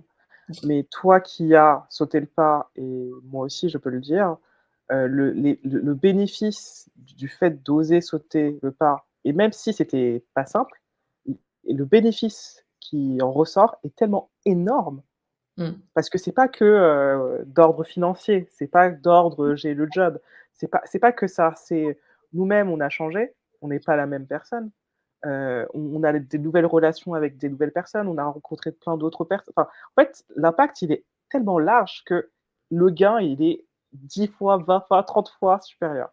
Et c'est vrai qu'au moment où il faut se lancer, on va se dire: «OK», on va avoir tendance à se raccrocher justement à ces deux trois choses que tout le monde dit: «Ah ouais, mais attends, tu as un job, stable, voilà, tu as des revenus, tu as des enfants, mais attends, mais là, maintenant tu as la seniorité, puis tu es installé, puis tu es reconnu, puis il y a le statut». Enfin, il y a tellement de choses, mais tu pas à la bonne place. Moi, personnellement, je trouve ça extrêmement frustrant, ça m'attriste. C'est pour ça que je fais ce que je fais, c'est que je trouve que la vie professionnelle, elle prend tellement de place, c'est pas normal, hein, que ça prenne autant de place. Mais voilà, elle Mm. prend tellement de place que c'est trop horrible d'être dans un endroit où en fait, c'est pas notre place à soi. Ah, mais je suis C'est d'accord à 100%. Bien sûr. et tu vois, ce que tu as décrit avec la personne, dont tu as parlé, c'est que tu l'as c'était l'illustration de ce que tu disais un peu plus tôt, la projection de ses propres peurs à elle. Et en fait, moi, ce que je me dis souvent et souvent quand on me fait des remarques un peu bizarres, je me dis, en fait, la personne, elle me parle d'elle-même. En Mais fait, oui, elle me parle pas de moi, elle me donne pas un conseil, elle me dit pas ce que je devrais faire, elle me donne pas elle est pas en mode guide, elle est en train de dire ce qu'elle pense vis-à-vis d'elle-même et ce que tu m'as dit, juste après tu as dit que c'est toi qui l'a coachée parce qu'elle disait qu'elle-même, elle était pas à la bonne place et qu'elle voulait elle s'accrochait à sa peur plutôt qu'à ses rêves, eh bien, c'est l'illustration, parfaite de cela. ah ouais, ça m'avait beaucoup amusé parce que je m'y attendais pas, tu vois? Et en même temps, bah, du coup, bah, ouais, bien s'entourer, c'est hyper essentiel. Et toi, qu'est-ce que tu penses justement du réseau? Parce que souvent, voilà, on se dit, il faut que je me reconstruise un réseau, tout le monde parle de ça, faut connecter sur LinkedIn. Ça, c'est les écoles, allez, allez. Mmh. Mais ceci dit, les notamment les communautés, les collectifs, est-ce que c'est si important que ça? Mmh. Est-ce que c'est essentiel ou pas, tu vois? Alors, c'est toujours mieux. C'est toujours mieux. Moi, j'encourage vraiment tout le monde à rejoindre les communautés. Ça peut c'est très, très bien. Il y en a plein. Il y a plein de communautés, pour les femmes, pour la tech, pour, les reconvertis aussi. Il y a les communautés, par métier aussi C'est et vrai. souvent on va les retrouver, dans les salons. Voilà, dans les salons, il y a plein de Slack si on s'intéresse, spécifiquement à la tech ou au digital. Il y a, tu peux rejoindre une communauté Discord. Moi, j'aime bien tout ce qui est meet-up aussi. Ça peut être des communautés, mais physiques, c'est-à-dire qu'on va aller à des événements le soir. Donc ça, c'est très intéressant. Là, il y a Vivatech là en ce moment, donc là on est plus sur la partie tech. Enfin bref, il y a pas mal de communautés, donc ça c'est mieux, ça c'est très, très bien. Après il y a donc rejoindre les communautés et développer son réseau. Et là, développer son réseau, c'est très, très, très important. Oui. Mmh. Parce que les opportunités, d'emploi, OK, il y a les job boards, OK, il y en a plein, OK, statistiquement parlant et en termes de chiffres, il y a beaucoup d'offres d'emploi sur le marché. Mais en fait, il y a le marché un peu caché et le marché caché, on va pouvoir récupérer ces opportunités, surtout quand on est justement, en début de carrière, on peut plus facilement après les 2 fonctionnent, hein, mais c'est vrai qu'il faut activer quand même le réseau. Et le réseau, c'est donc développer son LinkedIn, rencontrer des gens, et parler avec eux, surtout que sur LinkedIn, la preuve, on s'est parlé Oui, ensemble. En mais fait, c'est fait aussi, pour et tout le monde joue le jeu, tout le monde comprend que c'est fait pour connecter et échanger. Donc bah, voilà. voilà, faut demander. Et puis il y a tellement de profils, différents que vous allez tomber au moins sur une personne, voire plus, Ouais. qui vont accepter d'échanger avec vous. Et moi, je veux dire un truc un peu bizarre, mais moi, je me suis fait des amis sur LinkedIn, mais des personnes, Très par bizarre, exemple, j'ai ouais, j'ai une amie qui vient chez moi là.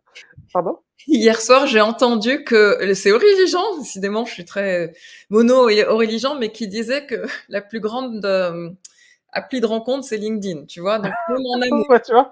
Je il connais des gens qui se sont mis en couple en échangeant sur les j'en connais. tu Donc vois. ça se fait aussi. Moi c'est tu vois, j'ai une amie qui vient chez moi cette semaine parce qu'elle va venir à Vigatech et on s'est rencontrés pareil sur LinkedIn. Alors le but, c'est pas de dire oui, de trouver, votre conjoint ou vos amis sur Non, non, LinkedIn, non, bien sûr que non. mais pour dire à quel point le réseau, il est ouvert à l'échange, ça permet même d'aller jusque-là. Donc c'est-à-dire que voilà, LinkedIn, c'est très important. Après, il y a aussi le réseau qu'on a déjà, mais qu'on a l'impression qu'on n'a pas. Ça, tu as raison, ouais. Et ça, souvent, moi, avec mes clients, quand on va dans le rendez-vous réseau, ils arrivent en se disant: «Bon, bah, j'ai pas de réseau» et là, je fais: «OK, tu as travaillé où? OK. C'est qui les personnes que tu appréciais et qui reconnaissent tes compétences? OK. C'est quoi tes boss avec qui tu t'entendais super bien? OK. Tu as fait une formation? OK. Dans cette formation, où les personnes travaillent aujourd'hui?» Enfin et finalement, tu construis un petit arbre super bien et moi, j'ai une cliente comme ça qui a trouvé, un job parce qu'elle avait vu qu'il y avait, une personne qu'elle connaissait qui travaillait dans telle boîte et en Mmh. fait, elle est mise en relation et elle a trouvé son job assez rapidement. En tout cas, c'était un stage à l'époque, hein, parce que les stages, ça aussi, c'est important. Ça, je l'ai pas dit tout à l'heure, mais avant de trouver le premier job, je vous conseille de faire un stage. Quand je parle de stage, c'est des stages de 1 à 3 mois. Oui, c'est ça. Ouais, c'est ça qui est intéressant et d'ailleurs, c'est un bon test, avant l'insertion professionnelle. C'est pas beaucoup plus facile, mais c'est un bon moyen d'expérimenter sa méthodologie de recherche d'emploi, Mmh. en mode stage, hein. Et quand je dis stage, c'est pas forcément, enfin, dans le meilleur des cas, c'est rentrer dans une entreprise, mais ça peut être aussi d'identifier une personne qui a un besoin et de lui faire un projet par rapport aux compétences qu'on a développées et comme ça, on pourra dire: «Voilà, j'ai eu une vraie personne concrète qui avait besoin de mes compétences et j'ai lui apporté cette compétence» et ça, c'est extrêmement rassurant pour un employeur. Ah, puis c'est génial, tu vois? Parce que pour le syndrome de l'imposteur, ça aide vachement à le contrer. Tout à fait. Merci, tu vois? Parce que ouais, ça donne ça, c'est un super tips, tu vois? Pour les gens qui seraient pris un peu par le syndrome de l'imposteur, justement, dans une période de recherche d'emploi. Mmh, Effectivement, de faire des choses comme ça, des actions comme ça, ben oui, ça le fait taire un petit peu. Et puis exactement. et puis, bah, justement, moi, j'ai envie de conclure en me disant que de toute façon, enfin, avant de conclure, heu, de se faire accompagner, de toute façon, c'est nécessaire. Bien sûr, parce que toi, tu vas pas me dire non, mais je veux dire, Parti pris. mais alors moi, je me suis fait accompagner, tu vois? Mmh. Alors moi, j'avais la chance d'être dans une école qui moi, je l'avais choisie pour ça, c'est qu'elle nous guidait pendant 6 mois. Après, on se Ah! voyait ça, c'était génial. On se voyait une fois par semaine C'est rare. Zoom, parce que c'était en Californie. Mais c'est vrai qu'une fois par semaine, on se voyait, ce qui fait que Intéressant. c'est hyper, ça aide beaucoup et puis ça permet de cadrer parce qu'on évoque, les avancées et cetera, Tout comment à fait. faire pour améliorer et du coup, moi, j'en reviens à ça, voilà, moi, je pense que se faire accompagner pour mieux se connaître, gagner en clarté, aller plus vite, je pense que c'est ça, enfin, je sais pas ce que tu en penses, mais je pense que voilà, un coaching, Ça fait la différence, ça Bah, fait la c'est ça, en différence. fait. Bah, oui. Tu vois, moi, c'est ça aussi qui m'avait motivé, hein, à créer ce que j'ai fait, mais j'avais fait des études, des questionnaires que j'avais partagés dans plusieurs endroits et ce qui ressortait de tous les gens qui m'avaient répondu, c'est que toutes les personnes qui avaient réussi à aller au bout de leur projet de reconversion, ils mettaient entre 3 et 5 ans entre l'envie de reconversion et le fait d'obtenir leur premier job. Mmh. Donc tu vois, ça allait jusqu'à 5 ans et heu et ça, c'est les personnes qui se faisaient pas accompagner et ça, faut compter que les personnes qui ont réussi à aller jusqu'au bout. Ouais, c'est ça. Bah, oui. Moi, des personnes qui sont arrêtées en plein chemin, je connais plein Ah, mais ouais. Bah, oui. et Il y en a c'est énormément. c'est difficile, c'est très difficile, c'est très difficile. Il y a beaucoup de voilà, d'embûches sur le chemin et donc c'est pas simple et donc se faire accompagner par les bonnes personnes évidemment, faut préciser. Hyper utile, ouais, Eh évidemment. bien, on divise par 3 en fait, tout ce temps, qui va être perdu parce que c'est des tergiversions, on va se tromper et puis en fait, on n'a pas le bon conseil et puis on n'a pas le bon angle de vue, on n'a pas le bon, vocabulaire, on va pas aux bons endroits, on n'a pas la bonne posture, c'est normal. Quand on est Moi, ce que je dis souvent aux gens, c'est que je leur dis: «Dans votre précédente carrière, la manière dont on voit comment tu vois, comment il faut faire pour évoluer dans cette carrière, comment percer ce secteur», tu vois? Eh Mmh. bien, si tu devais conseiller un jeune étudiant ou une personne qui voudrait se reconvertir, eh ben, tu lui donnerais les 3, 4, 5 choses à faire aujourd'hui, adaptées, pour pouvoir passer la prochaine étape. Ouais, tout Tu à vas fait. pas, sur internet, il y a plein de choses, il y a pas de problème, hein. Mais tu fais comment, quoi? Tu Bien fais sûr, comment? Exactement. c'est pas Donc, en effet, se faire accompagner, voilà, c'est un investissement, clairement. Mais ça permet vraiment d'aller au bout de ce projet, accompagné, puis ça permet aussi d'avoir un peu plus confiance, d'être entouré de d'autres personnes qui traversent les mêmes choses souvent parce que quand on peut se faire accompagner, il y a souvent une communauté avec. On découvre des choses, on apprend plus, en plus, on apprend mieux, on avance plus vite, on est plus confiant, donc aussi on est plus confiant face à l'employeur. bah, oui et Ça, ça, ça joue. c'est hyper important. Ça joue complètement. Parce qu'en fait, un employeur, ils veulent, et ça, c'est pas simple, mais un employeur, ils veulent des personnes qui savent où est-ce elles ont envie d'aller. Mmh. Et si ils sont face à une personne qui est un peu perdue, qui ressent ça, eh bien, ça donne pas confiance. Moi, ce que je dis, c'est que les employeurs de la tech, alors souvent on dit: «Ils jouent pas le jeu, ils sont pas sympas», mais moi je dis: «Si toi, tu avais ta propre boîte et que tu devais recruter des personnes, tu voudrais des personnes sur qui tu peux compter». Donc vous, les reconvertis, il faut que vous mettiez ce costume de: «Je sais pourquoi je suis là, je sais où est-ce que je vais et je comprends les compétences que j'ai développées et c'est ça que je vais t'apporter». Le but, c'est pas de mentir ou de dire, que je suis quelqu'un d'autre. Les employeurs, ils savent, hein, qu'en début de carrière, on est en début de carrière, il y a pas de problème sur ça. Mais même si on est en début de carrière, il faut qu'on puisse dire: «Moi, quand je fais un design, quand je fais mon parcours UX, quand, je réfléchis à la stratégie, à l'univers, de marque, quand je travaille sur les couleurs, sur peu importe, les choses sur lesquelles tu vas travailler, tu dis: «Voilà, ça se base sur tout mon apprentissage et je le fais de manière très factuelle». Donc pour Mmh. moi, pour ceux qui ont le syndrome de l'imposteur, je les aide à être extrêmement dans le factuel. Comme ça, il y a pas l'émotionnel de: «Je suis pas à la hauteur, je suis débutant» ou «Ça, je le sais pas encore». Ça, on le met de côté. Factuellement, qu'est-ce que tu sais faire? En sortie d'école, tu sais faire un grand nombre de choses. Donc on se concentre sur ça. Ah, mais c'est génial, merci parce que c'est vrai qu'en sortant d'école, on a l'impression d'être un vrai baby, on l'est, mais que, en vrai, on a des petites compétences, je sais pas, des mini compétences, tu vois? Comme Oui, s'il y avait une compétence et nous, ouais. on arrive, on a mais non, elle est déjà là en vrai. C'est ça, parce qu'en fait, il y a la comparaison avec les personnes expertes ou des personnes que vous avez côtoyées et vous voyez le gap, il y a pas de sujet, il y a un vrai gap, Ah bah oui, il y c'est a un normal. vrai gap. Ah oui, Mais oui, c le su mais le sujet des employeurs, c'est qu'eux, ils veulent une ressource débutante pour des raisons financières, soyons honnêtes, oui, pour des raisons financières, mais qui va pouvoir apporter sa pierre à l'édifice dès la première semaine.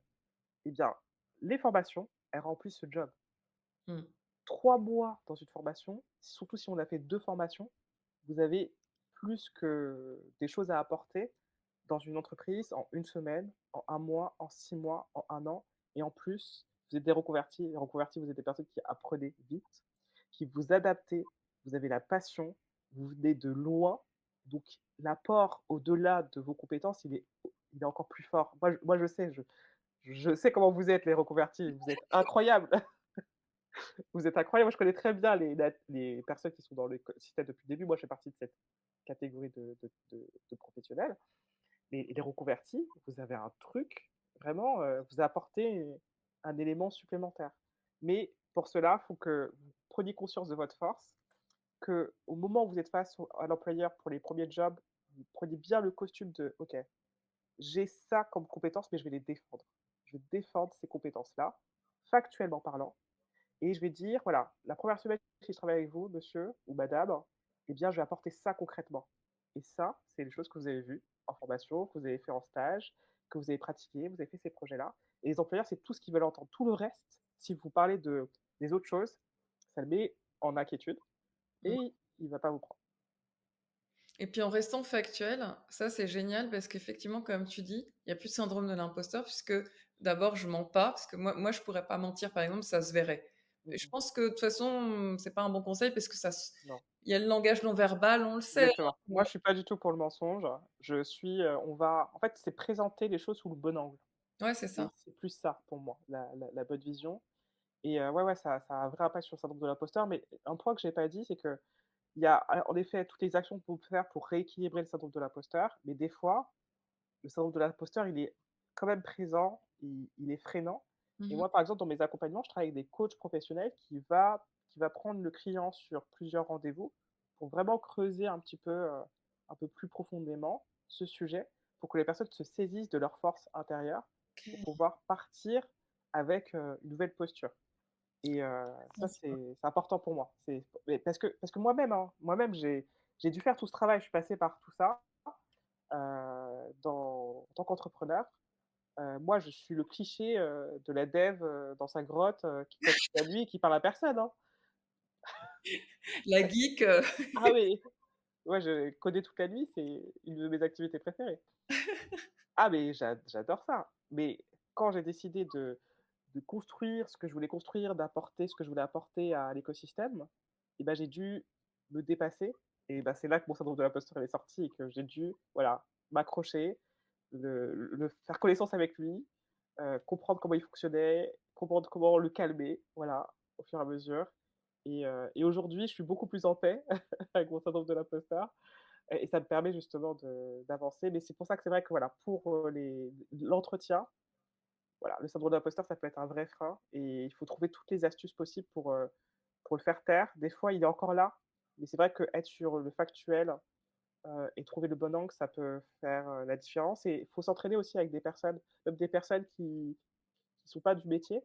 Vous faites, est-ce qu'on peut faire une simulation d'entretien et cette personne très vite elle va dire mais pourquoi tu as dit ça? Mm. Ça donne pas envie. Enfin, et ça permet de voir quelles sont dans le non verbal ou dans le verbal des choses qui peuvent aussi inquiéter. Ouais, c'est vrai qu'on a tendance aussi à beaucoup s'auto-dénigrer quelque Mm. part, à dire j'ai fait un petit projet, j'ai fait, sans s'en rendre compte, hein, on l'entend pas le Exactement. petit. Mais quelquefois, quand on entend des gens, on se dit, et après on le fait nous-mêmes, sans s'en rendre compte, c'est dingue. Tout à fait. Non, non, mais je suis complètement d'accord. Là, j'étais avec un client, c'était hier ou avant-hier, et il est incroyable. Vraiment, il a un parcours, enfin, il a développé ses compétences un petit peu sur le terrain, mais à l'époque, il n'avait pas réussi à s'insérer dans le marché, et donc il a un peu arrêté la voie qu'il voulait faire pour d'autres raisons aussi personnelles.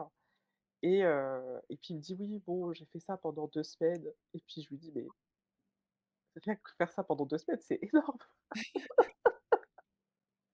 Donc, on dit pas: «J'ai fait un petit peu pendant 2 semaines», on dit: «J'ai pris le temps de m'acculturer sur tel sujet» et après elle a fait: «OK». J'étais satisfaite. Mais c'est vrai que ça change tout. Ça change Ouais, tout, la manière, les mots, la posture. ouais, Et ah bah ça s'acquiert. C'est pas inné, pour le c'est coup. ça. Et un dernier point sur ça qui me semble quand même important, c'est que les employeurs, ils ont besoin d'être rassurés. Ça, c'est un peu étonnant de dire ça ou de voir les choses sous cet angle-là. En fait, vous êtes là pour leur apporter une solution. Vous êtes junior, il y a pas de problème sur ça. C'est sur votre périmètre de compétences, qu'est-ce que vous allez pouvoir lui apporter? Tout simplement. Et moi, j'aime bien me dire, voilà, en une semaine, par exemple, si on est développeur, c'est est-ce qu'on peut construire une page, un bouton, connecter 2 choses ensemble? En général, oui. Quand on est UX designer et ben, on peut faire, un audit, on peut faire des recommandations, on peut faire une étude.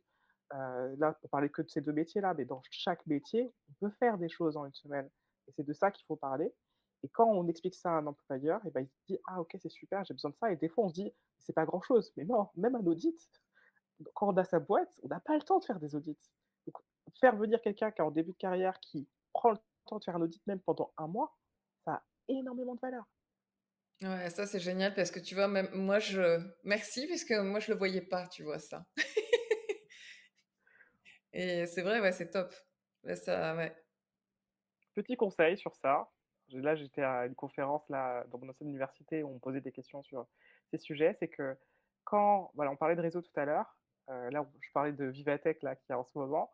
Quand vous êtes face à des employeurs, donc vous ne serez pas forcément en mode, voilà, je donne mon CV et tout ça. Des fois, c'est pas forcément le plus pertinent, mais posez des questions, faites votre petite enquête. OK, c'est quoi les tâches que vous faites faire aux personnes qui arrivaient, en de type débutant, la première semaine, les 2 premières semaines, les 3 premières semaines? C'est quoi les points qui sont importants pour vous? Quels sont, voilà les points forts des personnes débutantes? Essayez de comprendre vraiment c'est quoi l'expérience, professionnelle de quelqu'un qui arrive dans les 3 premiers mois et ça va vous permettre de beaucoup mieux comprendre comment votre compétence, elle est pertinente. Ouais, tu raison. Et puis ça rassure beaucoup l'employeur. J'imagine, parce que moi, si je me mets à la place d'un employeur, je me dis: «Waouh, ce candidat, il est valable, elle a envie de» ouais, elle pose des questions intelligentes, elle s'implique, quoi. Exactement et ça, c'est très valorisé, très, très valorisé. Tout à fait. Bah, écoute, Voilà, on va repartir avec une valise pleine, une hotte remplie de je suis la mère Noël, c'est ce que de moi. j'allais dire, ça sera pas Noël, mais presque. En tout cas, merci et je pense qu'on va clôturer parce que sinon, je crois qu'on pourra en parler pendant Oui, c'est vrai. je suis très bavarde, Je donc suis un peu bavarde moi aussi. donc 2 bavardes, on pourra en parler pendant des heures. Exactement. Mais si tu devais donner un conseil, toi, aux personnes justement qui nous écoutent, et qui sont en plein questionnement ou alors bloquées dans leurs doutes, dans leurs peurs, ça serait quoi? Je leur conseillerais de trouver 3 choses où elles se trouvent, talentueuses. Voilà. Mmh. Elles sont elles sont entre elles et enfin, c'est entre eux-mêmes. En fait, ils vont se parler à eux-mêmes, donc on met de côté l'humilité, d'accord? C'est un Ouais, peu ce que je dis aussi très souvent. Mettons de côté l'humilité, c'est très bien, mais là, on a besoin de travailler sur, nos atouts.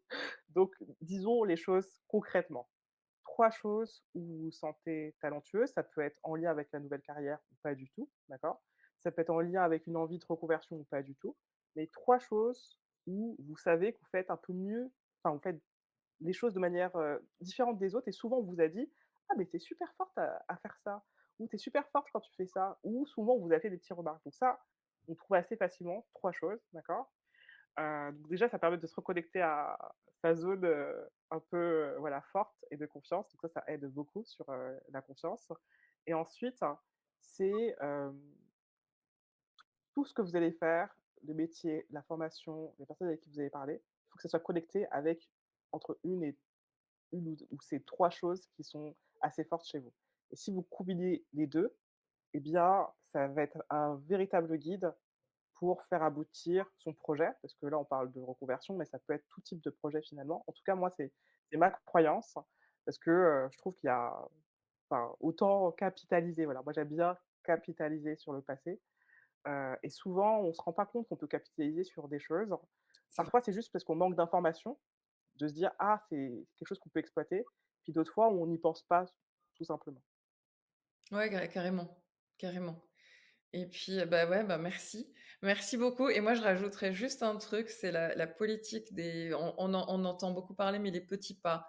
Juste un Oui, petit pas, le célébrer, se dire: «J'ai fait ça», ça peut être n'importe quoi, un tout petit truc, j'ai fait ma recherche, je devais passer 1 heure pour rechercher des choses qui m'intéressent, enfin, par rapport à ma reconversion qui m'intéresse sur internet et je l'ai fait. Voilà, génial. exactement. Et puis si on «échoue» entre guillemets, parce que pour moi il y a pas d'échec, mais si on «échoue» entre guillemets, se dire, moi je me le dis encore aujourd'hui, hein, tout le temps et non, j'échoue pas, j'apprends. En fait, Exactement. je suis en chemin, j'apprends donc c'est pas grave. Tant pis. Non, c'est cette phrase qui est bateau, qui semble bateau de Oui, soit je gagne, soit j'apprends. Bah, je sais pas, plus le temps passe, plus j'ai l'impression que je trouve que les phrases bateau, elles sont plein de bon sens en vérité, plein de sens et Mais elles grave, sont ouais. vraiment très importantes et ouais, il faut se raccrocher à ça. Il faut interdire le mot échec. Il faut le rayer de notre vocabulaire et de nos pensées, le remplacer parce qu'en fait, c'est justement un de ces mots qui nous maintient au sol Mmh. et qui nous énergise. Ça nous aide pas à avancer en fait finalement, donc on va se débarrasser de ce mot-là en tout cas et c'est juste que moi ce que je me dis, comme tu l'as très bien dit, c'est un cheminement. Des fois, il faut passer par certains chemins pour comprendre ou pour comprendre suffisamment comme nous on a besoin de comprendre. Et donc aujourd'hui, on en est là et demain, qu'est-ce qu'on fait pour que demain, ça se passe autrement? Comment faire pour que demain, on aille plus vite, on se rapproche un peu plus de notre objectif? Moi, je préfère me tourner vers, l'avenir plutôt que de me flageller sur le passé. J'ai fait ça pendant beaucoup trop longtemps et donc maintenant On était beaucoup les teams de ouais, ouais, c'est ma team, ouais, c'était affligeant. Mais maintenant, ça va beaucoup mieux, donc c'est cool. bon, écoute, merci, c'était hyper positif et je suis sûre que ça va aider, ben, beaucoup de gens, ceux qui J'espère. sont en pleine, avant reconversion, qui y pensent, que ça chatouille, heu, ceux qui sont en plein dedans, et puis ça intéressera, ça donnera toujours aussi des tips à ceux qui bah, d'abord, on connaît tous plein de gens autour de nous qui sont peut-être en voie de reconversion, puis de toute façon, c'est intéressant puisque c'est le voilà, le marché du travail, on est il y a quand même 71 de Français qui pensent à se reconvertir. J'ai été choquée par Ouais, non mais ce moi ça m'a pas étonné et en même temps, ça reste choquant. Tu vois? c'est énorme, Ouais. énorme. Non, mais après en France et même dans le monde, hein, les gens sont on peut dire le terme, hein, ils sont malheureux, dans leur job, hein. Ils sont pas du tout, et c'est lié à beaucoup de choses en vérité, hein. Il y a beaucoup de choses qui expliquent un petit peu tout ça où à une époque, plus ancienne, c'est qu'on envoyait les gens dans des voies qui étaient, les voies les plus recherchées par rapport aux besoins économiques, voilà. Mais c'était une autre mentalité à l'époque, le fait d'obtenir un emploi, Mmh. c'était suffisant pour que ça soit important, épanouissant. Moi, quand je pense à ma mère, ses motivations d'un emploi à l'époque et celles de notre génération, elles s c'est pas du tout les mêmes, mais parce qu'on part pas de la même situation économique, Tout à fait. de la même mentalité, on n'a pas la même éducation. Il y a tellement de choses qui ont changé qui font qu'aujourd'hui, des formules qui marchaient avant, ça marche plus du tout et on se retrouve avec du 71 de personnes qui ont envie de changer. Mais exactement, puis grâce à des gens comme toi, on n'est pas obligé de se résigner. On peut aussi se prendre en main. Non, mais c'est vrai, c'est parce que j'ai moi-même, j'ai énormément parlé autour de moi de mon projet de reconversion pour comme ça me permettait de l'ancrer parce que j'ai longtemps hésité, j'ai longtemps eu peur et donc j'ai eu beaucoup de retours de beaucoup, beaucoup de gens qui étaient malheureux au travail, mais qui se résignaient quelque part parce qu'ils n'osaient pas, ils ne se pensaient Mmh. pas capables et cetera et moi, j'ai vraiment envie de faire passer ce message, c'est que, bah, il y a tellement de possibilités aujourd'hui. Il y a des voilà, des personnes comme toi pour notamment pour la tech, toi, tu es spécialisée là-dedans donc voilà, mais il y a vraiment des possibilités aujourd'hui, pour, si on est malheureux, parce qu'on peut être heureux et dans ces cas-là, c'est pas un sujet, mais si on n'est pas heureux, de pas se résigner et puis de trouver une voie, en tout cas, où on peut, s'épanouir et apporter vraiment, sa merveille au monde, parce qu'on a tous une merveille à apporter. Mmh, tout à fait, j'ai rien à redire parce que c'est tout ce que enfin, je suis complètement aligné avec ce que tu viens de dire et c'est trop bien que tu partages, ton parcours. C'est très inspirant pour beaucoup de personnes Oh merci. et ça montre, ouais, ça montre, des voies qu'on pense pas être possibles et beh, il faut qu'il y ait voilà, il faut qu'il y ait des personnes comme toi qui osent pour montrer le chemin. En fait, tu es en train de frayer le chemin pour d'autres personnes et c'est super beau. C'est Bah, trop parce cool. qu'on a le droit d'être heureux. La vie, elle est pas faite pour être malheureux. Elle est Non, enfin, c'est pas ça, franchement, tu vois? trop triste. Ouais, et puis vraiment, enfin, on est là pour s'épanouir. On n'est pas là Oui. pour, je sais pas, être de plus en plus malheureux, non, pas En possible. plus en plus, ça a un impact sur, évidemment soi, mais aussi sur ses proches. Je suis sûr que tu as dû inspirer des gens autour de toi, plus ou moins proches en tout cas, à se dire, «Ah ouais, c'est vrai que je peux m'autoriser à aspirer à mieux, à quelque chose qui est plus aligné avec moi, parce que, je vois que Céline, et bah, elle bouge, elle fait des choses». C'est voilà, c'est moi aussi je peux le faire en fait. Tu permets aux gens de s'autoriser aussi et ça J'espère. c'est super. J'espère en tout cas, parce que je sais pas trop, parce que comme j'ai pas encore quelque part réussi, tu vois? J'ai pas décroché mon premier job encore.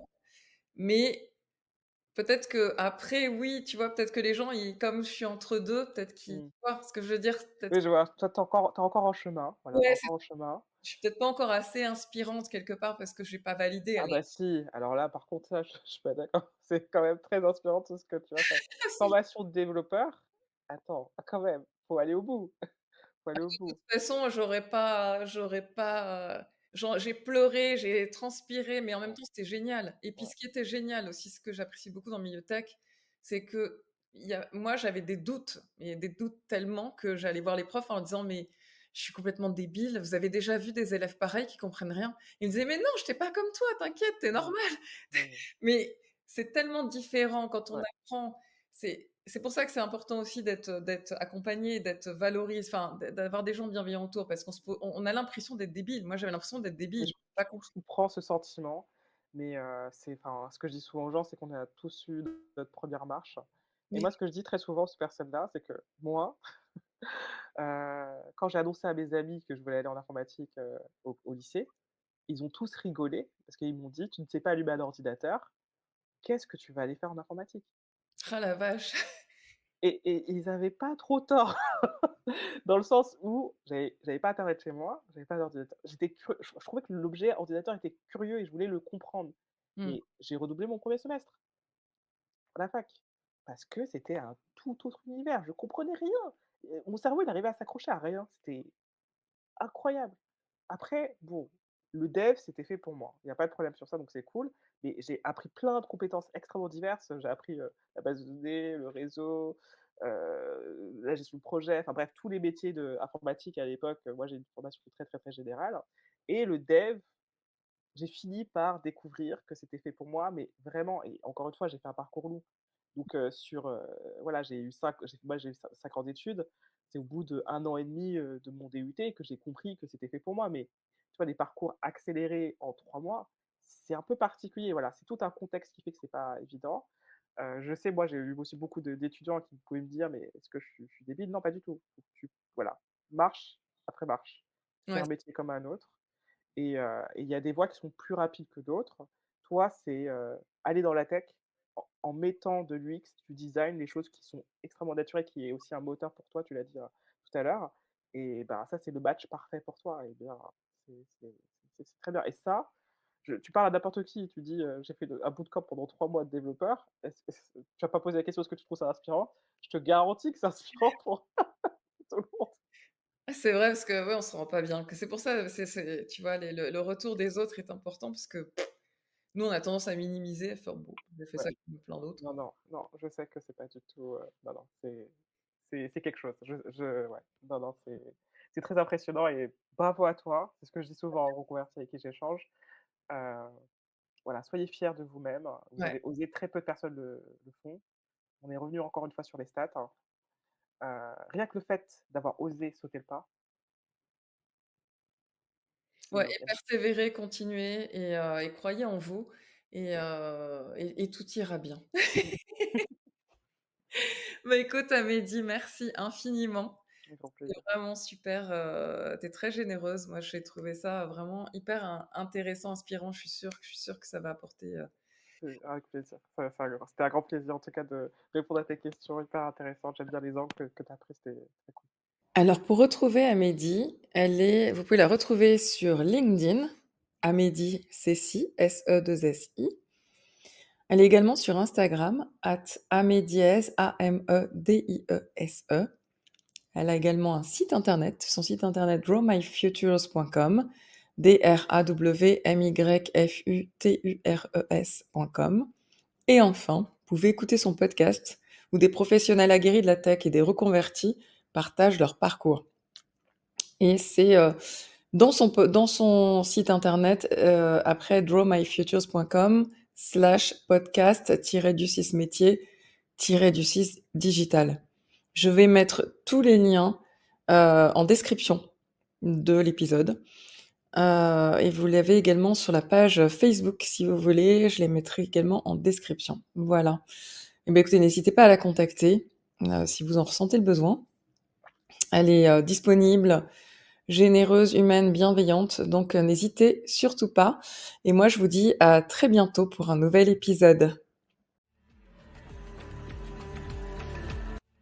Merci d'avoir écouté Comment puis-je vous aider ? Un podcast à 3 voix pour explorer ce qui nous relie. Si cet épisode vous a touché, vous pouvez le partager ou simplement le laisser résonner. On se retrouve très bientôt pour une nouvelle conversation entre humains et avec un peu d'intelligence artificielle.